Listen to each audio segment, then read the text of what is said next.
यिर्मयाह नबी का सहीफ़ा 29वां बाब। अब ये उस ख़त की बातें हैं जो यिर्मयाह नबी ने यरूशलेम से बाकी बुज़ुर्गों को जो असीर हो गए थे, और काहिनों और नबियों और उन सब लोगों को जिनको नबूकदनेस्सर यरूशलेम से असीर करके बाबल ले गया था, उसके बाद कि यकुनिया बादशाह और उसकी वालिदा और ख्वाजा सरार यहूदा और यरूशलेम के उमरा और कारीगर और लोहार यरूशलेम से चले गए थे।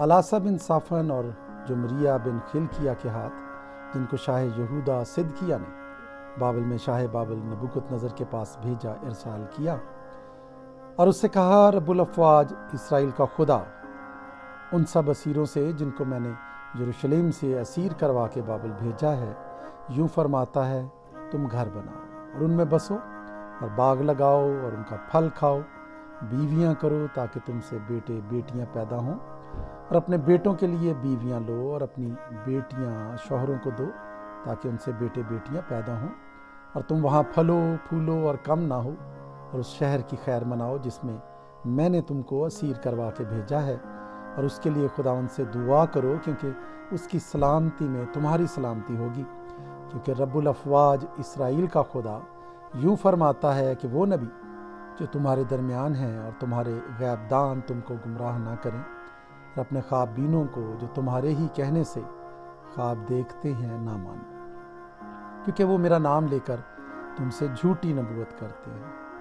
मैंने उनको नहीं भेजा, खुदावंद फरमाता है, क्योंकि खुदावंद यूँ फरमाता है कि जब बाबल में 70 बरस गुजर चुकेंगे तो मैं तुमको याद फरमाऊँगा और तुमको इस मकान में वापस लाने से अपने नेक कौल को पूरा करूँगा, क्योंकि मैं तुम्हारे हक़ में अपने ख़यालात को जानता हूँ, खुदावंद फरमाता है, यानी सलामती के ख़यालात, बुराई के नहीं, ताकि मैं तुमको नेक अंजाम की उम्मीद बख्शूँ। तब तुम मेरा नाम लोगे और मुझसे दुआ करोगे और मैं तुम्हारी सुनूंगा, और तुम मुझे ढूंढोगे और पाओगे जब पूरे दिल से मेरे तालिब होगे, और मैं तुमको मिल जाऊंगा। खुदावंद फरमाता है, और मैं तुम्हारी असीरी को मौकूफ़ कराऊंगा और तुमको उन सब कौमों से और सब जगहों से जिनमें मैंने तुमको हाँक दिया है जमा कराऊंगा। खुदावंद फरमाता है, और मैं तुमको उस जगह में जहाँ से मैंने तुमको असीर करवा कर भेजा वापस लाऊंगा, क्योंकि तुमने कहा कि खुदावंद ने बाबल में हमारे लिए नबी बर्पा की। इसलिए खुदावंद उस बादशाह की बाबत जो दाऊद के तख्त पर बैठा है और उन सब लोगों की बाबत जो इस शहर में बसते हैं, यानी तुम्हारे भाइयों की बाबत जो तुम्हारे साथ असीर होकर नहीं गए, यूँ फरमाता है रब्बुल अफ़वाज, यूँ फरमाता है कि देखो, मैं उन पर तलवार और काल और वबा भेजूँगा और उनको ख़राब इंजीरों की मानिंद बनाऊँगा जो ऐसे ख़राब हैं कि खाने के काबिल नहीं, और मैं तलवार और काल और वबा से उनका पीछा करूँगा, और मैं उनको ज़मीन की सब सल्तनतों के हवाले करूँगा कि धक्के खाते फिरें और सताए जाएं, और सब कौमों के दरमियान जिनमें मैंने उनको हाँक दिया है लानत और हैरत और सुस्कार और मलामत का बाइस हूँ, इसलिए कि उन्होंने मेरी बातें नहीं सुनी। खुदावंद फरमाता है, जब मैंने अपने खिदमत गुजार नबियों को उनके पास भेजा, हाँ मैंने उनको बर वक्त भेजा, पर तुमने ना सुना। खुदावंद फरमाता है, बस तुम ए असीरी के सब लोगों जिनको मैंने यरूशलेम से बाबल को भेजा है, खुदावंद का कलाम सुनो। रब्बुल अफ़वाज इसराइल का खुदा अखिया बिन कौलिया की बाबत और सिदकिया बिन मासिया की बाबत जो मेरा नाम लेकर तुमसे झूठी नबूवत करते हैं, यूँ फरमाता है कि देखो, मैं उनको शाह बाबल नबूकदनेस्सर के हवाले करूँगा और वो उनको तुम्हारी आंखों के सामने कत्ल करेगा, और यहूदा के सब असीर जो बाबल में हैं उनकी लानती मिसल बनाकर कहा करेंगे कि खुदावंद तुझे सिदकिया और अखियाब की मानिंद करे, जिनको शाह बाबल ने आग पर कबाब किया, क्योंकि उन्होंने इसराइल में हमाकत की और अपने पड़ोसियों की बीवियों से ज़िनाकारी की और मेरा नाम लेकर झूठी बातें कही जिनका मैंने उनको हुक्म नहीं दिया था। खुदावंद फरमाता है, मैं जानता हूँ और गवाह हूँ, और नखलामी समिया से कहना कि रब्बुल अफ़वाज इसराइल का खुदा यूँ फरमाता है, इसलिए कि तूने यरूशलेम के सब लोगों को और सफनिया बिन मसीया काहिन और सब काहिनों को अपने नाम से यूँ ख़त लिख भेजे कि खुदावंद ने यहोयादा काहिन की जगह तुझको काहिन मुकर्रर किया कि तू खुदावंद के घर के नाजिमों में हो और हर एक मजनून और नबूवत के मदई को कैद करे और काठ में डाले। बस तूने अंतूती यर्मिया की, जो कहता है कि मैं तुम्हारा नबी हूँ, गोशमाली नहीं की, क्योंकि उसने बाबल में ये कहला भेजा है कि ये मुद्दत दराज है, तुम घर बनाओ और बसो और बाग लगाओ और उनका फल खाओ। और सफनिया काहिन ने यह ख़त पढ़कर यर्मिया नबी को सुनाया। तब खुदावंद का ये कलाम यर्मिया पर नाजिल हुआ कि असीरी के सब लोगों को कहला भेज कि खुदावंद नखलामी समैया की बाबत यूँ फरमाता है, इसलिए कि समैया ने तुमसे नबूवत की, हालांकि मैंने उसे नहीं भेजा, और उसने तुमको झूठी उम्मीद दिलाई। इसलिए खुदावंद यूँ फरमाता है कि देखो, मैं नखलामी समैया को और उसकी नस्ल को सज़ा दूंगा। उसका कोई आदमी ना होगा जो इन लोगों के दरमियान बसे, और वो उस नेकी को जो मैं अपने लोगों से करूँगा हरगिज़ ना देखेगा। खुदावंद फरमाता है, क्योंकि उसने खुदावंद के खिलाफ फितना अंगेज़ बातें कही हैं।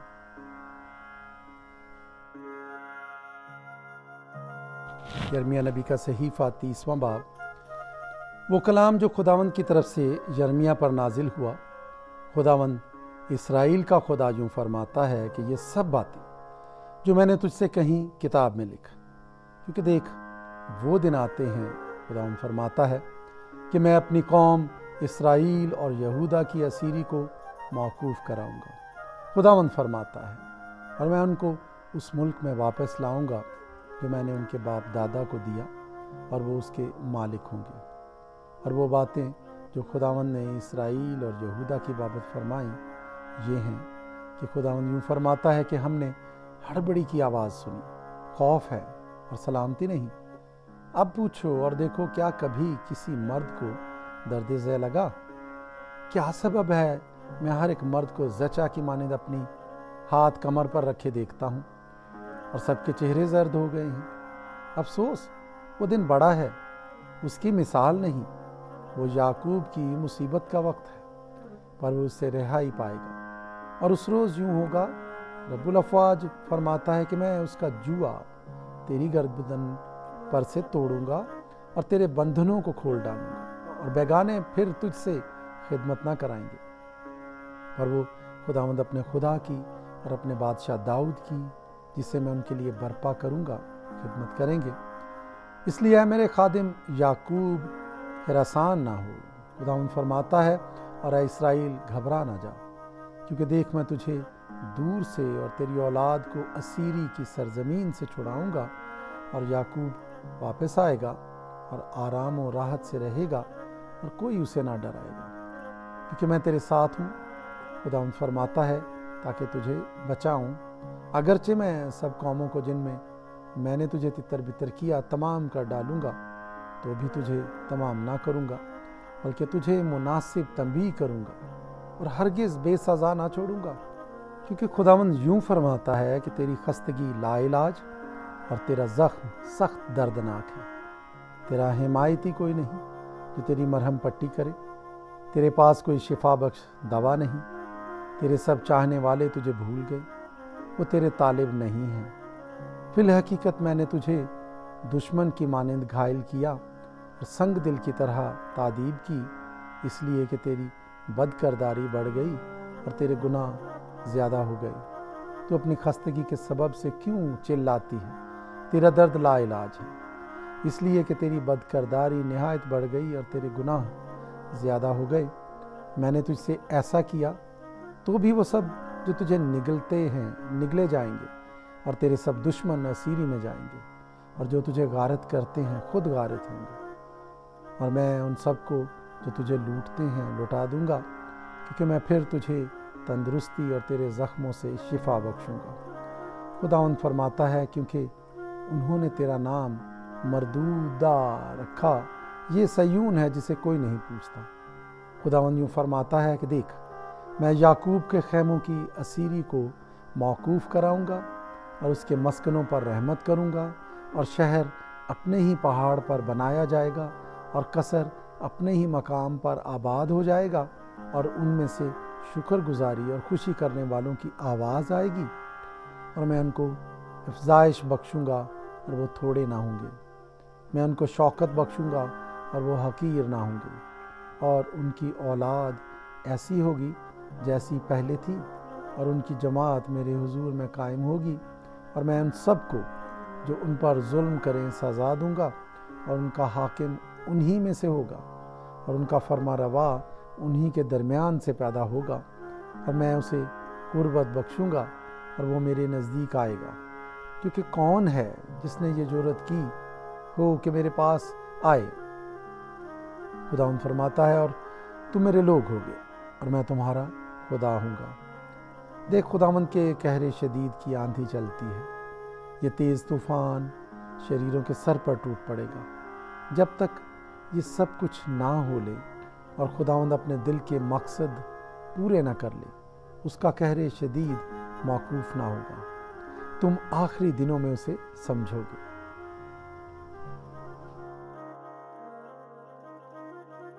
यिर्मयाह नबी का सहीफ़ा 31वां बाब। खुदावंद फरमाता है, मैं उस वक्त इसराइल के सब घरानों का खुदा हूँगा और वो मेरे लोग होंगे। खुदावंद यूँ फरमाता है कि इसराइल में से जो लोग तलवार से बचे, जब वो राहत की तलाश में गए तो बियाबान में मकबूल ठहरे। खुदावंद कदीम से मुझ पर जाहिर हुआ और कहा कि मैंने तुझसे अबदी मोहब्बत रखी, इसलिए मैंने अपनी शफ़क़त तुझ पर बढ़ाई। ऐ इसराइल की कुंवारी, मैं तुझे फिर आबाद करूँगा और तू आबाद हो जाएगी। तो फिर दफ उठा कर आरास्ता होगी और खुशी करने वालों के नाच में शामिल होने को निकलेगी। तो फिर सामरिया के पहाड़ों पर ताकिस्तान लगाएगी। बाग लगाने वाले लगाएंगे और उसका फल खाएंगे। क्योंकि एक दिन आएगा कि इफ्राइम की पहाड़ियों पर निगहबान पुकारेंगे कि उठो, हम सयून पर खुदावंद अपने खुदा के हुजूर चलें। क्योंकि खुदावंद यूँ फरमाता है कि याकूब के लिए खुशी से गाओ और कौमों की सरताज के लिए ललकारो। मुनादी करो, हम्द करो और कहो, ऐ खुदावंद अपने लोगों को, यानी इसराइल के बकिया को बचा। देखो, मैं शिमाली मुल्क से उनको लाऊंगा और ज़मीन की सरहदों से उनको जमा करूंगा, और उनमें अंधे और लंगड़े और हामिला और जचा सब होंगे। उनकी बड़ी जमात यहाँ वापस आएगी। वो रोते और मुनाजात करते हुए आएंगे। मैं उनकी राहबरी करूँगा। मैं उनको पानी की नदियों की तरफ राह रास्त पर चलाऊँगा, जिसमें वो ठोकर न खाएंगे। क्योंकि मैं इसराइल का बाप हूँ और इफ्राइम मेरा पहलौठा है। ऐ कौमों, खुदावंद का कलाम सुनो और दूर के जजीरों में मुनादी करो और कहो कि जिसने इसराइल को तितर बितर किया वही उसे जमा करेगा और उसकी ऐसी निगहबानी करेगा जैसी गडरिया अपने गल्ला की। क्योंकि खुदावंद ने याकूब का फिदिया दिया है और उसे उसके हाथ से जो उससे जोरावर था रिहाई बख्शी है। पस वो आएंगे और सयून की चोटी पर गाएंगे और खुदावंद की नेमतों, यानी अनाज और मै और तेल और गाय बैल के और भेड़ बकरी के बच्चों की तरफ इकट्ठे रवा होंगे, और उनकी जान सैराब बाग की मानिंद होगी और वो फिर कभी गमज़दा ना होंगे। उस वक्त कुंवारियाँ और पीरो जवान खुशी से रक्स करेंगे, क्योंकि मैं उनके गम को खुशी से बदल दूंगा और उनको तसल्ली देकर गम के बाद शादमान करूंगा, और वो काहिनों की जान को चिकनाई से सेर करूंगा, और मेरे लोग मेरी नेमतों से आसूदा होंगे। खुदावंद फरमाता है, खुदावंद यूँ फरमाता है कि रामा में एक आवाज़ सुनाई दी, नोहा और जार जार रोना। राखिल अपने बच्चों को रो रही है, वो अपने बच्चों की बाबत तसल्ली पजीर नहीं होती। खुदावंद यूँ फरमाता है कि अपनी जारी की आवाज़ को रोक और अपनी आँखों को आंसुओं से बाज रख, क्योंकि तेरी मेहनत के लिए अजर है। खुदावंद फरमाता है, और वो दुश्मन के मुल्क से वापस आएंगे। और खुदावंद फरमाता है, तेरी आक़िबत की बाबत उम्मीद है, क्योंकि तेरे बच्चे फिर अपनी हदूद में दाखिल होंगे। फिल हकीकत मैंने इफ्राइम को अपने आप पर यूँ बातम करते सुना कि तूने मुझे तंबीह की, और मैंने उस बछड़े की मानिंद जो सिधाया नहीं गया तंबीह पाई। तू मुझे फिर, तो मैं फिरूँगा, क्योंकि तू ही मेरा खुदावंद खुदा है, क्योंकि फिरने के बाद मैंने तौबा की और तरबियत पाने के बाद मैंने अपनी रान पर हाथ मारा। मैं शर्मिंदा बल्कि परेशान खातिर हुआ इसलिए कि मैंने अपनी जवानी की मलामत उठाई थी। क्या इफ्राहिम मेरा प्यारा बेटा है? क्या वो पसंदीदा फर्जंद है? क्योंकि जब जब मैं उसके खिलाफ कुछ कहता हूँ तो उसे जी जान से याद करता हूँ, इसलिए मेरा दिल उसके लिए बेताब है।